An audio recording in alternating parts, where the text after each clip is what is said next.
इसका तर्जुमा क्या है? आप फरमाते हैं इसका मतलब ये है कि जितनी कोई बंदा नेकी करे, अगर उसके मुताबिक नेकी कर दी जाए तो वो बदला होती है, और अगर थोड़ी बढ़ा के की जाए तो वो एहसान होती है। फरमाया रब करीम फरमाते हैं इस तरह करो, जरा सोच लो बचपन से लेकर आखिर तक, जहां तक तुम मौजूद हो, तुम्हारे माँ बाप ने तुम्हारे साथ क्या किया है। अगर उससे बढ़ा के करोगे तो इसका मतलब है तुमने एहसान किया है। माँ बाप जो होते हैं ना, ठंडी छांव, मीठी जिंदगी। माँ अनपढ़ भी हो ना तो कम से कम यूनिवर्सिटी होती है, और बाप अगर बिल्कुल अंगूठा छाप भी हो ना, तो किसी कॉलेज में, मदरसे में, इदारे में ना पढ़ा हो, तो बेटे के हक में जिन चीजों की जरूरत होती है वो सारी अल्लाह बाप को अता करके भेजता है। माँ बाप को ना कुछ इल्म लदुन्नी अल्लाह देता है कि बच्चों के लिए कैसे आगे बढ़ना है। माँ बाप एक हुस्न है मुआशरे का। रब तबारक व तआला की देखे ना, अल्लाह अकबर, दुनिया में किसी की मोहब्बत जांचनी हो ना तो मोहब्बत की तमसील दी जाती है।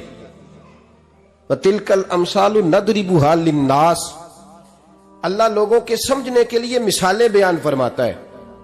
अल्लाह तबारक व तआला ने जब अपना आप समझाना चाहा ना, तवज्जो है मेरी बात पर, जब मालिक ने अपना आप समझाना चाहा तो मेरे रब ने माँ बाप की मिसाल बयान फरमाई। रब्बिरहमहुमा कमा रब्बयानी सगीरा, या अल्लाह उन दोनों पे रहम फरमा। और ये लफ्ज रब यहां दो माने में आया है, उलमा बैठे। रब का माना होता है तदरीजन पालना का, या अल्लाह उन दोनों पे रहम फरमा जिन्होंने मुझे रब बन के पाला। यानी मतलब क्या, यहां रबूबियत का माना पालने के माने में, तदरीजन पालना। मेरे नबी पाक सल्लल्लाहु अलैहि वसल्लम ने फरमाया अल्लाह तुमसे 70 माओं से ज्यादा मोहब्बत फरमाता है।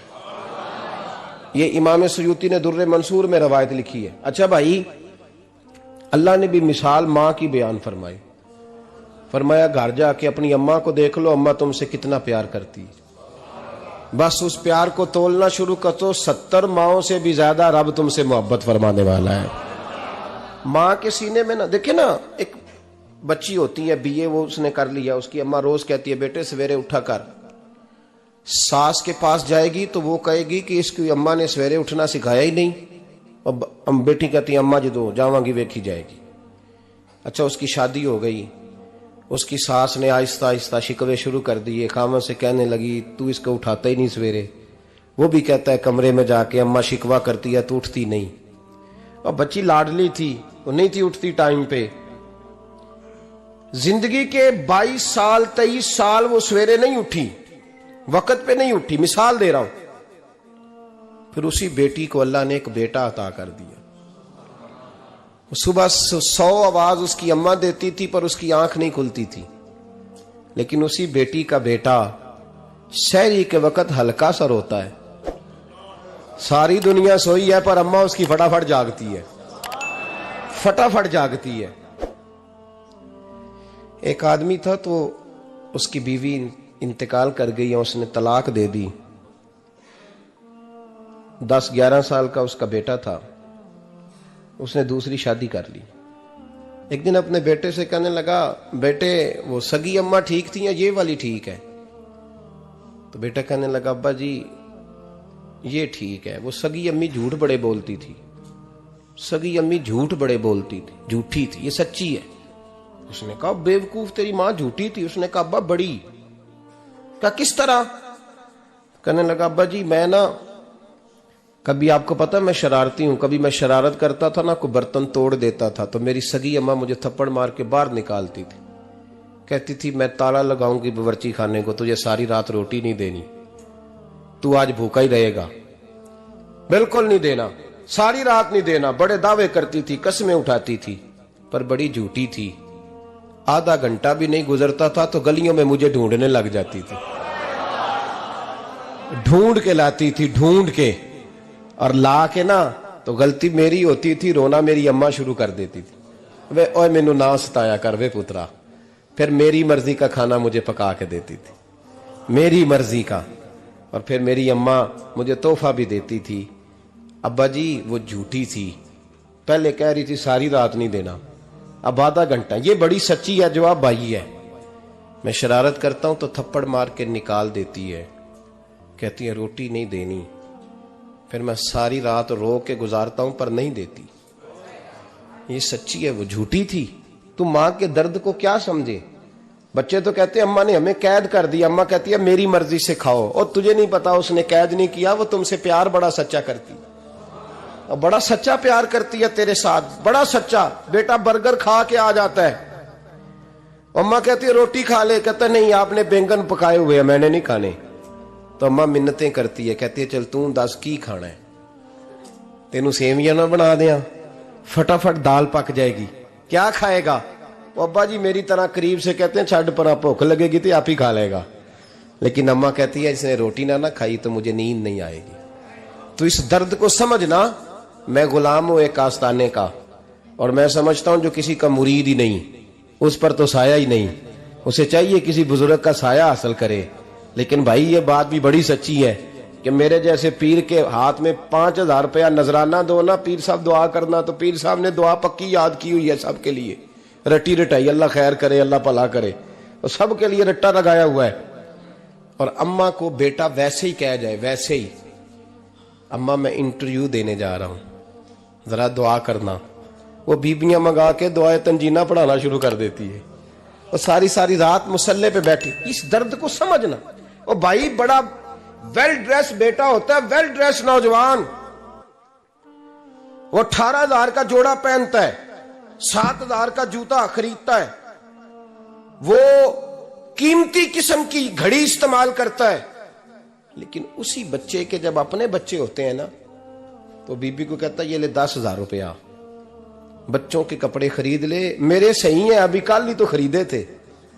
और बाप, और तू समझा ही नहीं यार, 30 साल बाप ने जवानी सारी सऊदी अरब को दे दी, लेकिन तेरा ख्याल रखा।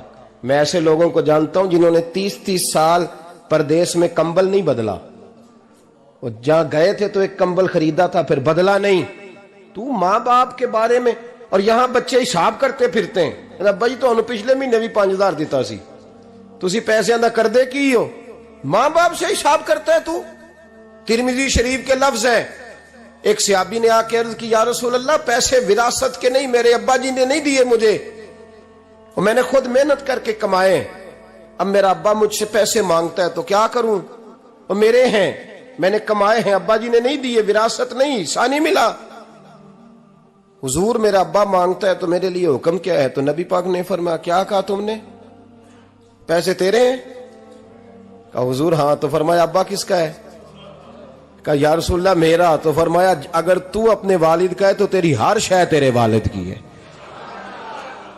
तू भी तेरे वालिद का है तो तेरा माल भी तेरे। मां और बाप ये तो हुस्न है जिंदगी का, ये तो वकार है इंसान का। जब तक मां बाप का हाथ पकड़ के चलोगे ना, रास्ते सीधे रहेंगे, और जिस दिन उंगली छोड़ के सड़क पे निकलना पड़ा ना, सर चकराने लगेगा। याद रखना ये बड़ा मुश्किल काम होता है। लोगों का तो रुख ही उस दिन वादे होता है जिस दिन आदमी साये से महरूम होता है। अम्मा तो कमरे में पड़ी हो ना, औरंगजेब आलमगीर की मां फौत हो गई, 350 कमरा था महल का, और अम्मा 12 साल टांगों से माजूर रही औरंगजेब आलमगीर की। अम्मा 12 साल कमरे से निकल नहीं सकी, साथ ही वॉशरूम था या जो भी उस दौर में तरीका था।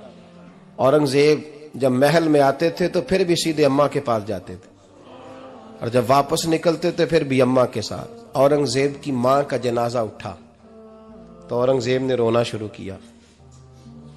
फिर सालों बीत गए पर उसके आंसू खुश्क नहीं होते थे। एक शख्स ने कहा तेरी कोई अनोखी मर गई है, सारी दुनिया की मरती हैं।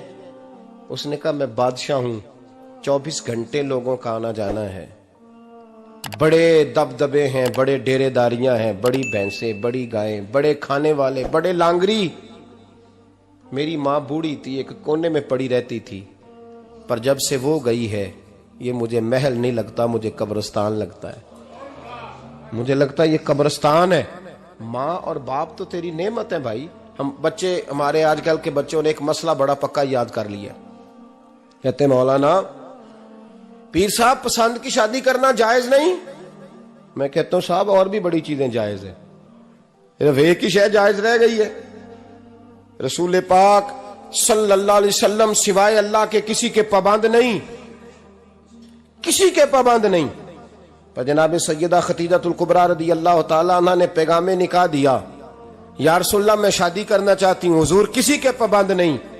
पर मेरे महबूब ने फरमाया मेरा चचा मेरे वालिद की जगह है, मैं अपने चाचा से पूछ के तुम्हें जवाब दूंगा। यह है पसंद की शादी जो मेरे नबी ने बयान फरमाई है। तू सारा कुछ क्रॉस कर करके गुजर जाता है।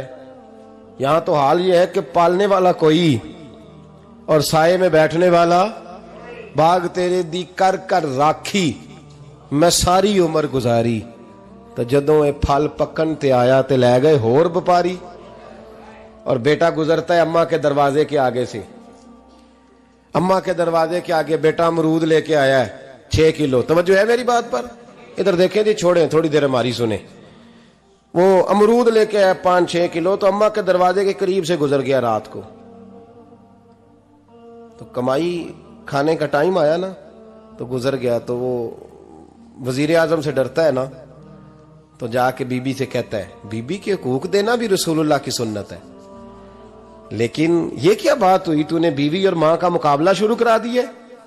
समझ तो सही, ये तेरे लिए काबे की जगह है और तू बीवी के लिए काबे की जगह है। उसे भी समझना चाहिए, गौर करना चाहिए। 5 किलो अमरूद लेके तो मां के कमरे के करीब से गुजर गया है। बीबी को जाके कहता है चल आधा किलो अम्मा को भी दे, या उसके कौन से दांत हैं। तो प्लेट में डाल के वो लाई है। तू समझा ही नहीं, तूने गौर ही नहीं किया। बंदा तो वो ठीक नहीं था, नेपोलियन। पर किसी ने उससे पूछा था बता जिंदगी में पैसे लेने का मजा कब आया? उसने कहा कि मुझे मजा तब आता था कि मैं अपनी सारी कमाई ला के अपनी अम्मा के हाथ पे रखता था, और फिर जब मैं अपनी माँ से थोड़ा थोड़ा खर्चा लेता था ना, थोड़ा थोड़ा, तवज्जो है मेरी बात पे? अम्मा जी 10 रुपए दे आज, कहते जब मैं थोड़ा थोड़ा खर्चा लेता था ना, तो मुझे यूं लगता था जैसे मैं बादशाह वक्त के सामने खड़ा हूं और वो खजाने का मुंह खोल खोल के मुझे देता जा रहा है। तो इस जायके को समझ तो सही भाई, तो इसको समझ तो सही भाई। याद रखें और गौर करें, मां और बाप। और फिर ये भी सुन लें, नबी पाक सल्लल्लाहु ताला अलैहि वसल्लम ने मां बाप के लिए फरमाया हुमा जन्नतुका व नारुक, यही तेरी जन्नत है और यही तेरे लिए जहन्नम है। अगर ये राजी हो गए तो तेरे लिए जन्नत है, नाराज हो गए तो चाहे तू 100 पीर के मजार पे हाजिरी दे आ, लेकिन जब तक अब्बा राजी नहीं उतनी देर तक अल्लाह राजी। ये हदीस पाक है, हुजूर ने फरमाया जिसके वालिद राजी उसका अल्लाह राजी, और जिसका बाप नाराज उसका अल्लाह। हाँ बेशक, अब ये हदीस है ना, तो सारे वली एक तरफ बैठ जाएं, कहें या अल्लाह बख्श दे मुरीद को, लेकिन अगर अब्बा कहे या अल्लाह ना माफ करना, तो अल्लाह उन औलिया की नहीं मानता, वालिद की मानता है। इसलिए बुल्ले शाह आसमानी उड्डियां पढ़ना है, जेड़ा घर बैठा उन्होंने पढ़िया ही नहीं। भाई याद रखो, माँ बाप से प्यार करो, इनकी खिदमत करो, इनके पास बैठा करो, और माँ बाप को टाइम दें, वक़्त दें, चंद घड़ियां उनके पास बैठें। आप यकीन करें, अब्बा जी से आप मशवरा कर ले, सिर्फ मशवरा, मर्जी बेशक अपनी करें, लेकिन उस मशवरे में आपको इतना साया मिलेगा कि जिंदगी में कभी नाकामी नहीं होगी। पर असी सज्जन दी मन्नी, अब्बे दी नहीं मन्नी। तो फटे पे जो नलायक हमारी तरह का बैठा है उससे मशवरा लेना है, वालिद से नहीं लेना। बाप के पास बैठे, उससे मशवरा लें। मेरे अब्बा जी किसान थे, मैंने अपनी जिंदगी में ढेरों चीजें अपने बाप से सीखी हैं, दर्जनों चीजें सीखी हैं। मेरे वालिद बड़े खुददार थे, मिजाज में अजीब सी खुददारी थी।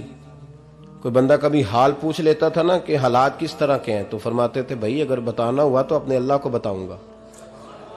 अल्हम्दुलिल्लाह बड़ा फजल है, मैंने उनके हाथों पे हमेशा छाले देखे, हमेशा छाले, लेकिन उनका हाथ कभी किसी दुनियादार के सामने फैलता हुआ नहीं देखा। लोग मुझे कहते हैं आप किस पीर साहब के साहबजादे हैं, तो मैं कहता हूं मैं उस पीर का साहबजादा हूं जिसने मेहनत करके हलाल की कमाई खाई सारी जिंदगी। ये लोग पीर नहीं होते, ये मुर्शिद नहीं होते, और मैंने दर्जनों चीजें सीखी उनसे। तो सीखने तो बैठ, तुझे हजारों चीजें मिलेंगी। भाई अपनी जिंदगी में माँ बाप की तरफ देखो, सबसे जरूरी काम है इन्हें वक्त दो। अम्मा के ओ भाई बड़ा मुश्किल है दुनियादारों से तारीफ कराना, ते अम्मा दे कोल ते एवं 2 मिनट राती बईए ना आखी अम्मा पैर कटे ना रजाई चो तेरे घुट छड़ा, ते अम्मा कहती जा मेरा पुत्र थकिया आया तू सो जाके, मैं कदों काम लगी सा, मैं कदों हलवा डई सा, जा सो जा जाके। बस ये कार्रवाई है। तूने 2 मिनट के लिए कह दिया, सवेरे पूरे मोहल्ले में तेरी अम्मा कहेगी अल्लाह मेरे पुत्र वर्गा पुत्र सारियां नूं दे।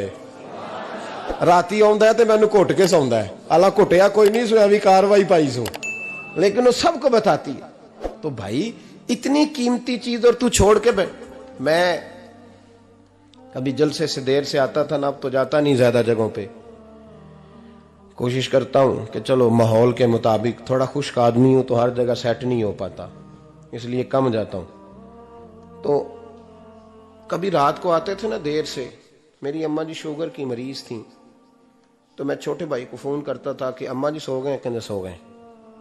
मैं कहता था कि तू ना इस तरह कर, नीचे आ जा, 2 बज गए, वो शुगर की मरीज है, आंख खुल जाए ना तो दोबारा लगती नहीं बुजुर्गों की, तो तू दरवाजा खोल दे, अंदर दस्तक दी तो दिक्कत होगी। तो मैं जूते उतार के अंदर दाखिल होता था, तो पहला कदम रखता था तो मेरी अम्मा बोल पड़ती थी पुत्र आ गए, आ गए। ओ भाई तू इस दर्द को समझना, कोई तुझे मिलेगा, कोई मिलेगा तुझे ऐसा। अब मैं दूर दराज भी चला जाता हूं, उनकी जिंदगी में नहीं जा पाया, कहती नहीं हमने नहीं जाना, घर में रहना है, इस कैफ को समझ ले, इस दौलत के करीब हो जा।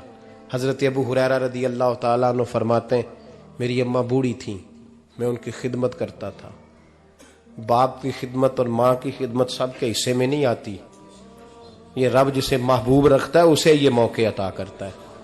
खुश नसीब है जिसे बूढ़ा बाप मिले और वो नौकरी करे, खुश किस्मत है जिसको बीमार माँ मिले और वो नौकरी करे। हजरत अबू हुरैरा फरमाते मेरी अम्मा बूढ़ी थी, तो उनका मैदा कमजोर हो गया था, तो मैं उठा के पखाना पेशाब करता था तो कई दफा मेरे ऊपर कर देती थी। ये हजरत इब्न जौजी अलैहि रहमान ने इसको लिखा है। फरमाते मेरे दिल में ख्याल आता था कि मैं बड़ा खिदमत गुजार हूं अपनी माँ का। एक दिन मैं हजरत उमर के पास बैठा था उनके दौरे खिलाफत में, तो एक शख्स आ गया। उस शख्स ने आकर के कहा कि हजरत उमर से हुजूर एक मसला पूछना है। फरमाया पूछो। वो कहने लगा हुजूर मेरी अम्मा बूढ़ी हो गई है, बीमार रहती है, मरीजा है, मुझे आवाज देती है बेटे पेशाब आया है, आवाज देती है, तो मैं अम्मा को उठाता हूं। अभी मैं बैतुल खिला तक वॉशरूम तक जाता नहीं कि मेरी अम्मा मेरे ऊपर पेशाब कर देती है। हजरत उमर से कहने लगा हुजूर बचपन में मैं अम्मा पे पेशाब करता था, अब अम्मा मेरे ऊपर कर देती है तो हक अदा हो गया ना। हजरत अबू हुरैरा कहते हैं जब उसने सवाल पूछा तो मेरे भी कान खड़े हो गए। मैंने कहा ये तो मेरे वाला मसला पूछ रहा है, मेरे वाला मसला पूछ रहा है। मेरे पास एक दोस्त जुमा पढ़ने आते हैं बड़ी दूर से, मुझे कहने लगे हजरत साहब जदों भी मैं आउना ना तुसी मेरी ही गल छेड़ देंदे हो, वो जो बात होती है ना बिल्कुल मेरी ही होती है। मैंने कहा नहीं यार जो मैं कर रहा होता हूँ वो मेरी भी होती है, वो सारे मुआशरे की होती है। हमें लगता है कि मेरी हो रही है, हालांकि वो बात हमारी सबकी मुश्तरका होती है। सुन ले और याद रख लें। हजरत अबू हुरैरा फरमाते मेरे कान खड़े हो गए। मैंने कहा इसने तो मेरी बात पूछनी शुरू कर दी। हजरत फारूक आजम से कहने लगा हुजूर बचपन में मैं अम्मा पे पेशाब करता था, वो मेरे ऊपर कर देती है तो हक अदा हो गया। हजरत उमर कहने लगे नहीं कोई नहीं हुआ। उसने कहा हुजूर मुझे समझाएं, वो सारे काम जो मैं अम्मा के साथ करता था अम्मा मेरे साथ करती है तो क्यों नहीं हुआ। हजरत उमर कहने लगे भाई पेशाब तो तू भी अम्मा पे करता था और अम्मा भी तेरे ऊपर करती है, पर तेरी और तेरी माँ की सोच में बड़ा फर्क है। उसने कहा हुजूर किस तरह, तो क्या जवाब है सैयदना फारूक आजम का, लौ काना नबिय्यम बाद लकाना उमर इब्न खत्ताब। क्या जवाब है।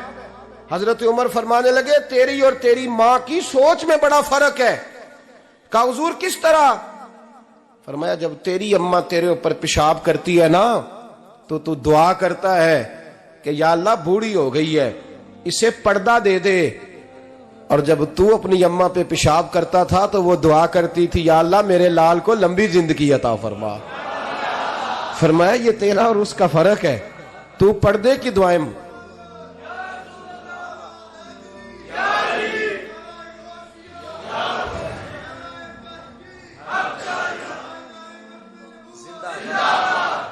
सुने अजीजों, कहा जब तेरी और तेरी मां की सोच में, और नबी पाक सल्लल्लाहु अलैहि वसल्लम ने फरमाया है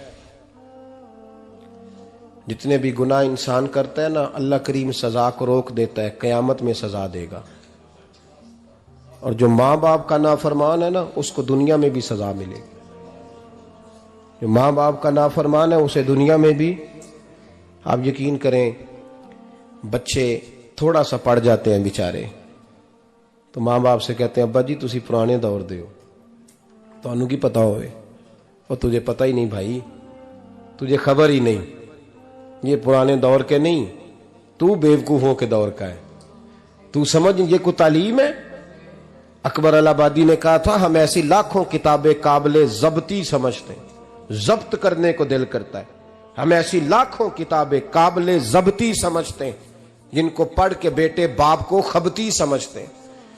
बात है करने वाली, मां और बाप इतना बड़ा दर्जा है। और भाई सुन लो और इस बात को याद रखना, दुनिया में सियाबी होने से बड़ी विलायत कोई नहीं। सारे वली गौस कुतुब अब्दाल मिलके भी सियाबी के कदमों की खाक तक को नहीं पहुंच सकते, लेकिन हजरत अवैसे करनी सियाबी नहीं बन सके सिर्फ अपनी अम्मा की वजह से पीछे रहे। महबूब ने फरमाया तू वहां रह के मां की नौकरी कर, तेरा नबी तुझसे राजी है। इतना बड़ा काम उन्होंने छोड़ दिया, हुजूर की जाहिरी ज़ियारत नहीं कर पाए, और तू कहता है मैं फलाने पीर साहब के आस्थाने पे होता हूं, अम्मा बड़े भाई के पास होती है, मैं जाता हूं तंजीमों के साथ, जमातों के साथ, और अम्मा फलाने के साथ। ये कैसी बात हुई? ये किस तरह का मसला हुआ? जो तेरी ड्यूटी है उस ड्यूटी को पहले अदा कर, नौकरी को पहले कर, फराइज का अदायगी पहले कर। तू फर्ज छोड़ के नफल के पीछे जा रहा है, इस काम को पहले सर अंजाम दे। मेरे नबी पाक सल्लल्लाहु अलैहि वसल्लम ने फरमाया वालिदैन के नाफरमान को दुनिया में सजा मिलती। हजरत मालिक बिन दिनार रहमतुल्लाह ताला अलैह फरमाते मुझे अल्लाह ने 60 हज करने की तौफीक अता फरमाई। कितने? बोल के बताएं। जिस बंदे के पास इतने पैसे हों कि हज पे जा सके, आ सके, और जितने दिन रहना है घर वालों को खर्चा दे सके, उस पर हज करना फर्ज है। पता है आपको, उस पर हज करना। इसलिए बयान कर रहा हूं कि हज की दरखास्तें जा रही हैं। हम पता क्या कहते हैं? हम कहते हैं बच्चे बड़े होंगे, शादी करूंगा फिर जाऊंगा। ये किसने फतवा दिया है? ये किससे आपने पूछा है? वो जब बड़े होंगे उनकी शादी की चीज उस वक्त आप पे फर्ज होगी। अभी जो फर्ज है उसको अदा करें। और ये तिरमिजी शरीफ की हदीस है, याद रख लें। नबी पाक सल्लल्लाहु अलैहि वसल्लम ने फरमाया जिस पर हज फर्ज था उसने किया नहीं, बगैर हज किए मर गया, या यहूदी होके मरेगा या ईसाई होके मरेगा।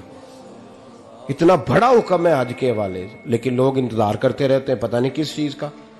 जब आपको अल्लाह मौका दे, हिम्मत दे, तो पहली फुर्सत में ये फरीजा अदा करें, ये जरूरी काम है। हजरत मालिक बिन दिनार फरमाते मैंने 60 हज किए।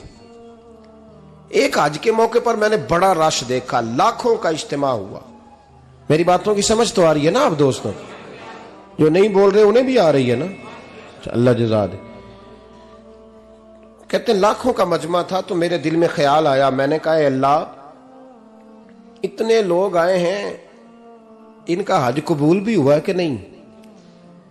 फरमाते मैं सोच रहा था तो रात को ना ख्वाब में मैंने किसी कहने वाले को कहते हुए सुना कि सबका कबूल हो गया है। बल्ख का रहने वाला मोहम्मद बिन हारून बल्खी है, उसका हज कबूल नहीं हुआ।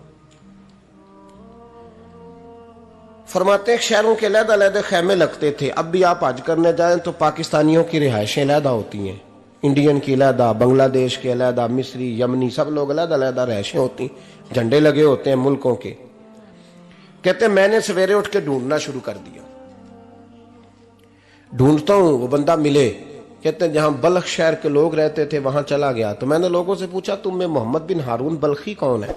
लोग कहने लगे वो तो बड़ा नेक आदमी है, परहेजगार है, बड़े भोले भाले, बड़े अल्लाह वाले, रियाज आपको बस हम ही जानते हैं, वो तो बड़ा नेक है, परहेजगार आदमी। कहते मैंने कहा अच्छा कहां है? उन्होंने कहा पहाड़ के पीछे उसने खैमा लगाया हुआ है, सारी रात इबादत करता है, सारा दिन रोजा रखता है, कायमुल लैल है, साइमुद दहर है। क्या बात? फरमाते हैं मैं उन लोगों की बात सुन के हैरान हो गया कि मुझे क्या बताया गया, ये क्या कह रहे हैं। फरमाते हैं मैं पहाड़ के पीछे गया। हजरत मालिक बिन दिनार अलैहि रहमा फरमाते हैं जब मैं वहां पहुंचा तो मैंने उस शख्स को मुसल्ले पे बैठे देखा। कसरत इबादत के आसार उसके वजूद पर नजर आ रहे थे। सीधा बाजू उसका कटा हुआ था। फरमाते 2 रकते मुकम्मल करके ना मैंने उससे अस्सलामु अलैकुम कहा तो मुझे कहने लगा वालेकुम अस्सलाम, आप मालिक बिन दिनार हैं। मैंने कहा बड़ी इसकी फिरासत है। फरमाते फिर उसने ठंडी सांस ली, कहने लगा आपको ख्वाब आई होगी कि मेरा हज कबूल नहीं हुआ। फरमाते मुझ पर और बिजली गिरी कि क्या कह रहा। फरमाते मैंने कहा यार लोग भी तेरी तारीफ कर रहे हैं और तेरी बसीरत भी बड़ी है, तो ये माजरा क्या है। कहने लगा आप ना पूछें। ये कह के उसने रोना शुरू किया। देर तक रोता रहा।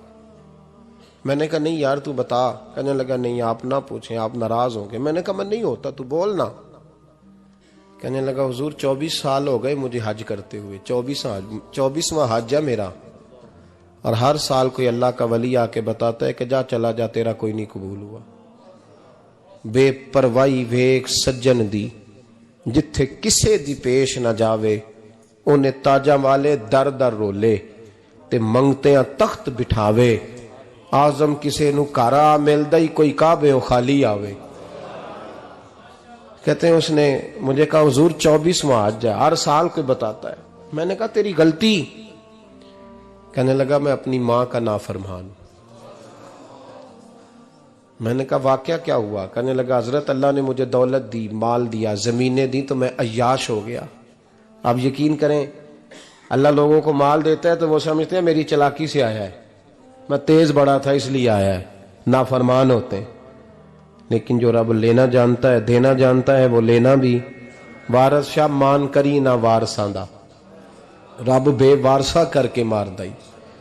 लोग बड़े स्मार्ट बन जाते हैं, उनकी गुफ्तगू में बड़ा तकब्बुर होता है, उनके निगाहों के अंदाज में बड़े, वो कहते हैं ओहो सब लोग बेवकूफ हैं, सिर्फ मैं सियाना हूं, काम जो सही चल रहा है।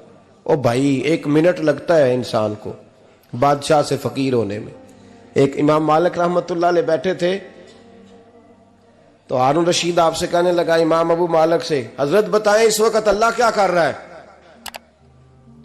आप फरमाने लगे यार तू बड़े मोटे दिमाग का है, किस तरह के सवाल पूछता है। बादशाह था ना, कहा नहीं आप बताएं। तो इमाम मालिक फरमाने लगे तू तख्त पे बैठ के सवाल पूछता रहता है और मैं नीचे बैठ के जवाब देता रहता हूं, नीचे आ फिर बताता हूं। उसने कहा जनाब बताएं। फरमाने लगे तू सवाली है ना, तो तू नीचे बैठ और मैं ऊपर बैठता हूं। क्या जनाब आ जाए। हारून रशीद नीचे आ गया, इमाम मालिक तख्त पे बैठ गए। फरमाने लगे अब बता क्या पूछ रहा था। कहने लगा हुजूर पूछा था अल्लाह इस वक्त क्या कर रहा है। फरमाने लगे रब इस वक्त तुझे समझा रहा है कि इस तख्त पे तकब्बुर न करना, 1 मिनट लगता है मैं तुझे उठा के मालिक को बिठा दिया करता हूं। ये तुझे समझा रहा है, लिहाजा इस समझ पे कायम रहना, तकब्बुर न करना, 1 ही तो मिनट लगता है, ये तुझे समझा रहा है। तो वो शख्स कहने लगा मोहम्मद बिन हारून बल्खी इमाम मालिक बिन दिनार से कि हुजूर बड़ी दौलत थी तो मैं अय्याश हो गया था। रमजान का महीना था, अम्मा तंदूर में रोटियां लगा रही थी, मैं शराब पी के घर आ गया। हमारे यहाँ ये भी फैशन है ना, अब मेहंदी वाले दिन चौधरी साहब के डेरे पे जवान शराब पीते हैं तो पूछते हैं हाजी साहब आप तो हाजी भी हैं, तो डेरे पे मुंडे क्या करते रहे। कहते मैं डेरे तो सा मैनू नहीं पता, वो कार लगे सन। हाजी साहब आपको सारा पता है और अल्लाह आपसे पूछ लेगा। यहां तो कोई आदमी चुप कर जाएगा आपके किलों की वजह से, लेकिन अर्श के मालिक को भी तो जवाब देना है कि नहीं। क्या तरीका है देखे ना, कुल वाले दिन महफिल और मेहंदी वाले दिन अल्लाह से सिर्फ दुखों का रिश्ता है, रसूलुल्लाह से सिर्फ गमों का रिश्ता है। अगर तूने ढोल ढमक्का शोर शराबा किया है शादी वाले दिन तो कुल वाले दिन भी बजा, तेरा पता चले, जनाजे पे भी बजा। क्या तमाशा है। मजहब सिर्फ रस्म है, जरूरत है, कोई मर गया तो कुरान पाक खोल लो, बाकी जो मर्जी करो। हज भी कीती जांदे हो, लहू भी पीती जांदे हो, खो के माल यतीमां दा भेज मसीती जांदे हो, फट दिलां दे सींदे नहीं, टोपियां सीती जांदे हो, नफ्स ते छुरी फेर दे नहीं, बकरे कीती जांदे हो, फर्ज भुलाई बैठे हो, नफला नीति जांदे हो, ओ दसो ते सही बुल्ले नू ए की कुछ कीती जांदे हो, ओ दसो ते सही बुल्ले शाह नू की कुछ कीती जांदे हो। कोई तरीका है?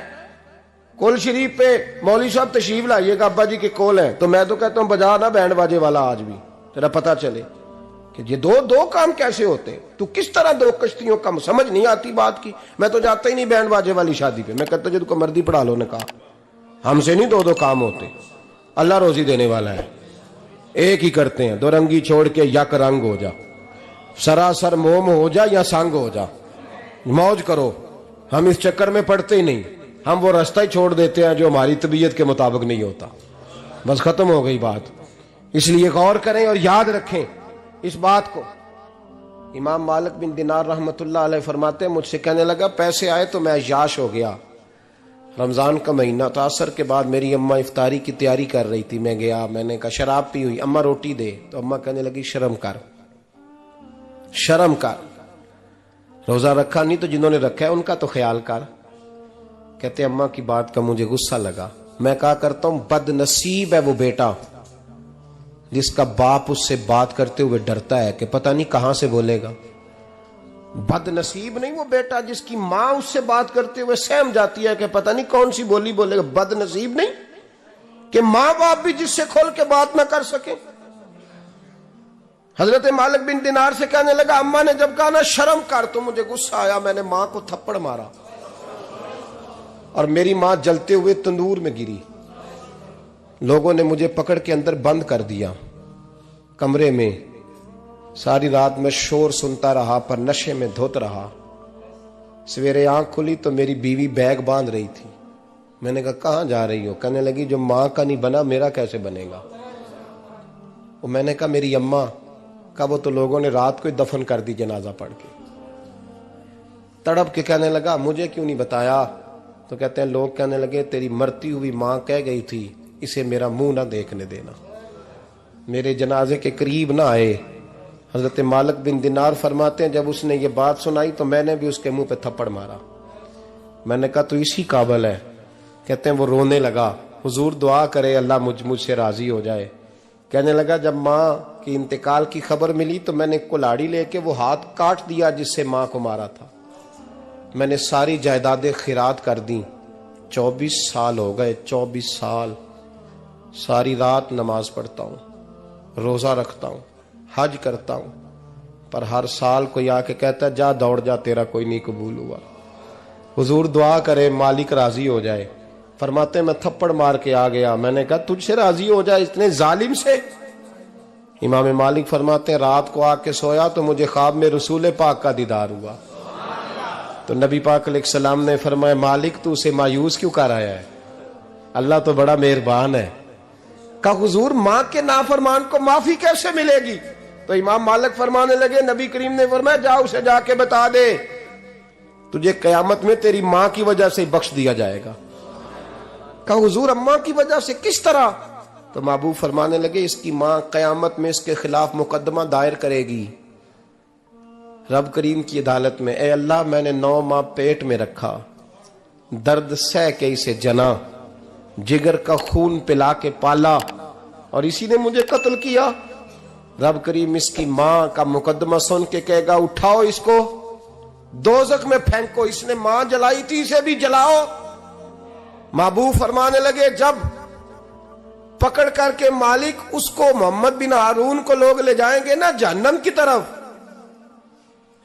अभी फरिश्ते घसीटेंगे ही तो पलट के फिर अम्मा की तरफ देखेगा और दूसरी दफा फिर घसीटेंगे तो पलट के देखेगा और तीसरी दफा फिर पलट के कहेगा अम्मा ये मुझे जलाने लगे, अम्मा ये जहन्नम में फेंकने लगे। मेरे हबीब फरमाने लगे वो जल के मरने वाली मां वहां भी बोल पड़ेगी, कहेगी या अल्लाह चल मैंने माफ किया तू भी माफ कर दे। ऐ अल्लाह मैंने माफ किया तू भी माफ कर दे, अल्लाह तू माफ कर दे इसे, अल्लाह तू इससे दरगुजर फरमा, इसे माफ कर दे।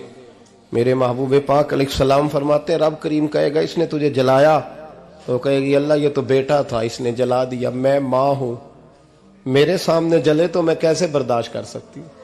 फरमाया उसने जला के मारा था, पर उसी मां की वजह से रब करीम इसे जन्नत अता फरमाएगा। पलटा पलटा, जा जाके मां के पैरों में बैठ, जा सवेरे अनपढ़ बाप से दुआ कराया कर, जा बिल्कुल अंगूठा छाप बाप से सुबह दुआ कराया कर, देख रब करीम तेरे लिए रहमतों के दरवाजे खोल देगा। और आखिरी बात ये भी सुन ले, मां बाप के इंतकाल के बाद रिश्ते खत्म नहीं होते। रिश्ते खत्म, क्या दुआ मांगते हो नमाज में? रब्बना इग़फिर ली। इसका मतलब है मां बाप तो है ना, वो जो औलाद बचपन में चली जाएगी ना, नाबालगी में, छोटे बच्चे, वो कयामत में मां बाप की सिफारिश करेंगे। मां बाप के इंतकाल के बाद भी आला हजरत फाजिल बरेलवी ने 12 हुकूक लिखे हैं मां बाप के फतावा रज़विया में। फरमाया उनके दोस्तों से दोस्ती रख, उन्होंने वादे किए थे वो वादे पूरे कर, अगर उनके जिम्मे कर्जे हैं तो अदा कर, और अगर तेरे माँ बाप जो नेकियां करते थे वो नेकियां जारी रख। और इमाम जलालुद्दीन सयूती ने शरह सुदूर में लिखा है, जमीन पे रह के गलत काम ना करना, वरना फरिश्ते कब्र में जाके तेरे माँ बाप को कहेंगे तो कितनी बुरी औलाद पैदा करके आया। और फरमाया तो दुनिया में रह के अच्छे काम कर, चाहे दुआ मांग चाहे ना मांग, फरिश्ते कब्र में जाके कहेंगे क्या बात है तुम्हारे बेटे की, कैसा लाल पैदा किया है, दुनिया खैर से भर दी है। और भाई मुझसे कोई बंदा पूछे ना कि माँ बाप को इसाले सवाब का सबसे बेहतरीन तरीका, तो मैं कहता हूं बेटे नमाजी हो जाओ। क्या कर, ताकि हर नमाज की आखिरी रकत में तो कहे रब्बना इग़फिर ली। नमाज अल्लाह की, जिक्र माँ बाप का, अल्लाह ने रख दिया है। रब्बना इग़फिर ली हर नमाज की हर आखिरी रकत में खत्म शरीफ पढ़ा जाएगा। और नमाज के अंदर पढ़ेंगे इंशाअल्लाह ताला, पढ़ेंगे नमाज इंशाअल्लाह, वादा नहीं करा रहा। दाढ़ी किसकी सुन्नत है? नहीं, जिन्हें नहीं रखी हो बोलो, जिन्हें रखी हो तो बोलन डाया ने। किसकी सुन्नत है? तो सरकार के गुलामों ने रखनी है, किसी और ने रखनी है? गुलाम कहते हैं अभी हम नेक ही नहीं, नेक होंगे तो रखेंगे। वो खुदा के बंदो, नेक तो सारी जिंदगी बंदा नहीं होता। कभी किसी ने दावा किया है वली गौस कुतुब ने कि अब मैं बिल्कुल गुनाह नहीं करता, मैं पाक साफ हो गया हूं?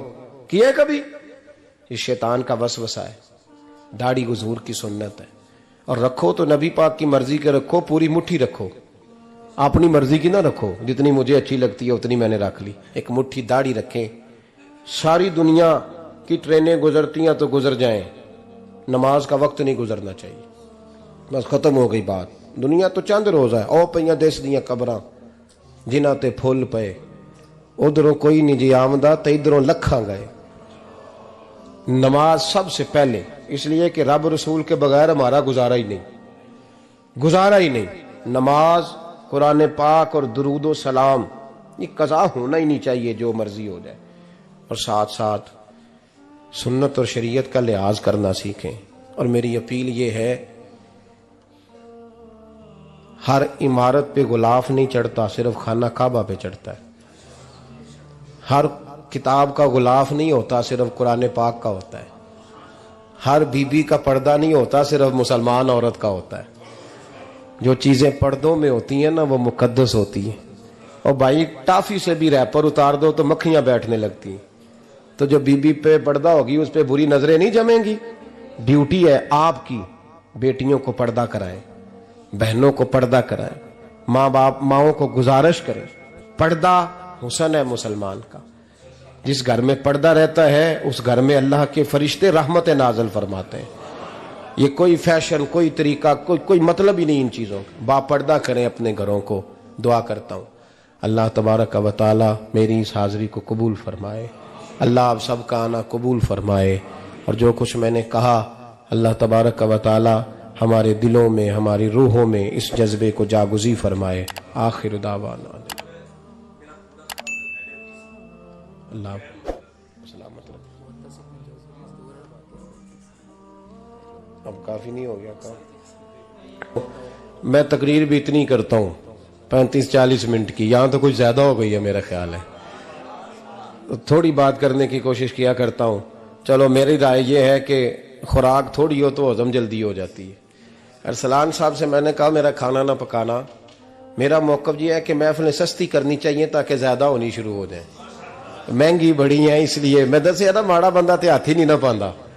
तो मैं कहा करता हूं कि कम से कम खर्चा हो। हमारे करोड़ों रुपया सालाना लगता है महफिलों पर, अगर अरबों कह दूं तो फिर भी बात गलत, लेकिन उसका रिजल्ट हमें उस तरह का नहीं मिलता जिस तरह का मिलना चाहिए।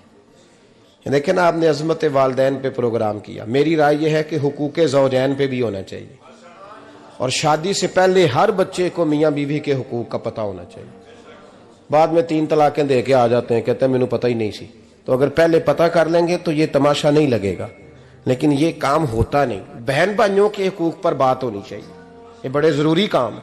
और ये भी सारा मेरे नबी पाक का मिलाद ही है, इसलिए कि ये बातें मुस्तफ़ा ने सिखाई हैं हमें सल्लल्लाहु। एक बात कही हजरत ने, मैं अर्ज कर देता हूं। मुहद्दिस इब्न जौज़ी रहमतुल्लाह अलैह एक बुजुर्ग के बारे में फरमाते हैं, वो कहते हैं कि बाज लोगों ने तो उनका अपना नाम लिखा है, और बाज जगह पे एक और बुजुर्ग का जिक्र है, और बयान रवायत हज़रत मुहद्दिस इब्न जौज़ी फरमाते हैं। वो कहते हैं कि मैं घर में कोई काम कराना था, काम होते हैं ना छोटे मोटे घर में, तो फरमाते हैं मैं मजदूर लेने गया बगदाद में। चौकों पे मजदूर, मजदूर सारी उम्र का मजदूर ही है ना बेचारा। अमीर तो अमीरतर होता जा रहा है और गरीब गरीबतर हो। हमारे तो पीर भी लोगों को कह रहे हैं फकीर हो जाओ, खुद अमीर होते जाते, खुद रोज बरोज अमीर हो रहे हैं, दुनिया को कह रहे हैं फकीर हो जाओ। तुम भी तो थोड़ा फकर इख्तियार करो ना भाई, जो दर्ज दे रहे हो। इल्ला माशाअल्लाह, सबकी बात नहीं करता। फरमाते हैं कि मैं ना मजदूर लेने गया, बगदाद के चौक में मजदूर बैठे होते थे, तो मेरी उन मजदूरों में से ना एक नौजवान बच्चे पे नजर पड़ी। बड़ा कमजोर सा वजूद था, लेकिन चेहरे पर इबादत का निशान था। माथा बताता था कि नमाज का बड़ा ख्याल रखता है। मैं उसके करीब गया, चेहरे भी बड़ा कुछ बताते हैं ना, चेहरों में भी बड़ी रानाई होती है। फरमाते हैं मैं करीब गया, मैंने उसको कहा बेटे मजदूरी करोगे? तो कहने लगा मजदूरों में बैठा हूं तो हुजूर मजदूरी के लिए ही तो बैठा हूं। तो मैंने कहा कि चलो फिर। कहने लगा नहीं मेरी कुछ शर्तें। मैंने कहा बताओ? कहने लगा पहली शर्त यह है कि लोग 4 दिनार दिहाड़ी लेते हैं, मैं 3 दिनार लूंगा। मैंने कहा यार बे तो बड़ी बेहतरीन है, बाकी भी इस तरह की रख ले। उसने कहा हुजूर दूसरी शर्त यह है कि मैं आपकी मुकम्मल बात मानूंगा, लेकिन जब अजान हो जाएगी फिर आपकी नहीं सुनूंगा। तीसरी बात उसने ये की कि हुजूर मैं आपके घर में काम करूंगा पर आपके किसी सवाल का जवाब नहीं दूंगा। कहते हैं मैंने कहा यार तू बड़ा अजीब है, शर्तें तो मालिकों की होती हैं। कहने लगा जी बहरहाल मैं शर्तें लगा के जाता हूं। फरमाते मैं उसे घर ले आया, काम मैंने उसको बताया, तो जो काम मजदूर सारे दिन में करता है ना, उसने 2 घंटे में कर दिया। हमारे मजदूर सिगरेट पीने में भी तो आधा घंटा लगाते हैं ना, वो चाय पीने जाएं तो पौना घंटा वहां। उनको भी तो दयानतदारी करनी चाहिए कि नहीं करनी चाहिए? ने मुआहदा किया है ना जी, तो पूरा उतरना चाहिए ना। कहते 2 घंटे में। अब काम जब बंदा शुरू कराता है तो काम और निकल आता है। कहते काम मैंने उसको और बता दिया, वो करने लगा। उसने मिट्टी निकाल के रखी थी बाहर रास्ते में, तो अजान हो गई जोर की। उसने वहीं कुदाल छोड़ी कई और चलने लगा। तो मेरा बेटा कहने लगा इसको जरा बराबर कर दो। कहने लगे चुप कर जा, तेरे बाप से बात हुई थी, जब अजान होती है तो मैं किसी और की नहीं सुनता, सिर्फ अल्लाह रसूल की सुनता हूं। कहते हो मस्जिद चला गया, नमाज पढ़ के आया तो दोपहर का वक्त था। मेरी बीबी कहने लगी इसको को खाना खा ले। कहते हमने कहा खाना खा लो, तो कहने लगा मैंने रोजा रखा हुआ, रमजान भी नहीं था, नफली रोजा रखा हुआ। फरमाते हैं शाम हुई, मैंने 3 दिनार दिए, तो मैंने कहा तेरा नाम क्या है? कहने लगा मैंने आपसे कहा था मैं किसी सवाल का जवाब नहीं दूंगा। कहते वो चला गया। अगले दिन मैं फिर लेने गया उसे, काम कुछ और निकल आए, तो लोगों ने बताया वो सिर्फ हफ्ते वाले दिन आता है। मैंने कहा क्यों? कहने लगे जी वो कहता है मेरा हफ्ते का खर्चा 3 दिनार है, जब 3 दिनार कमा लेता हूं तो बाकी सारा टाइम अल्लाह रसूल की जिक्र में गुजार दिया करता हूं। फरमाते हैं जी अगले हफ्ते मैं फिर लेने गया, मैंने पूरा हफ्ता इंतजार किया कि काम उसी से कराना है। मैं जब गया तो मैंने कहा चलो। कहने लगा मेरी शर्तें याद है ना? और मैंने कहा याद है भाई, साथ चल। फरमाते हैं काम कराया, 2-3 हफ्ते वो आता रहा। 1 हफ्ते में गया तो लोगों ने कहा हुजूर आज नहीं आया। क्यों? कहने लगे बीमार हो गए। कहाँ घर है? कहने लगे बगदाद के कब्रिस्तान के पीछे जो कच्ची आबादी है उसमें रहता है। फरमाते मैं गया, दरवाजे पे दस्तक दी तो कहने लगा हुजूर आप हैं? दरवाजा खोला है, आ जाइए। फरमाते मैं अंदर गया तो मैंने कहा तुम्हें कैसे पता चला मैं आया हूं? कहने लगा हुजूर अल्लाह वाले हो, आप नहीं आना था, वरना अमीर तो गरीबों का पता लेने कोई नहीं आते। कहते मैं करीब गया तो कहने लगा मैं आपका इंतजार कर रहा था, तेज बुखार है, तप रहा। जेब से कुछ पैसे निकाले, कहने लगा ये पैसे रख लें। एक अंगूठी निकाली, कहने लगा हुजूर आज रात को मेरा इंतकाल हो जाएगा, इन पैसों का कफन खरीद के सुबह जनाजा पढ़ के मुझे दफन कर देना, और जब दफन करो तो ये अंगूठी लेके असर के बाद हारून रशीद के पास जाना। आप उसे कहना मैंने मिलना है, पर वो आपको टाइम नहीं देगा। आप उसको आवाज दीजिएगा कि तेरी एक अमानत है मेरे पास, फिर वो आपसे मिलेगा तो अंगूठी दे दें, फिर आप मेरी तरफ से फारिग हैं। हजरत फरमाने लगे तेरा नाम? और कहने लगा हुजूर वक्त थोड़ा है, आज रात मैंने जाना है, बड़ी लंबी माफी मांगनी है रब करीम से, अगर मुनासिब समझे तो मुझे अपने रब से तन्हाई करने दे। फरमाते मैं आ गया, पर उसकी बातों ने मुझे सारी रात सोने नहीं दिया।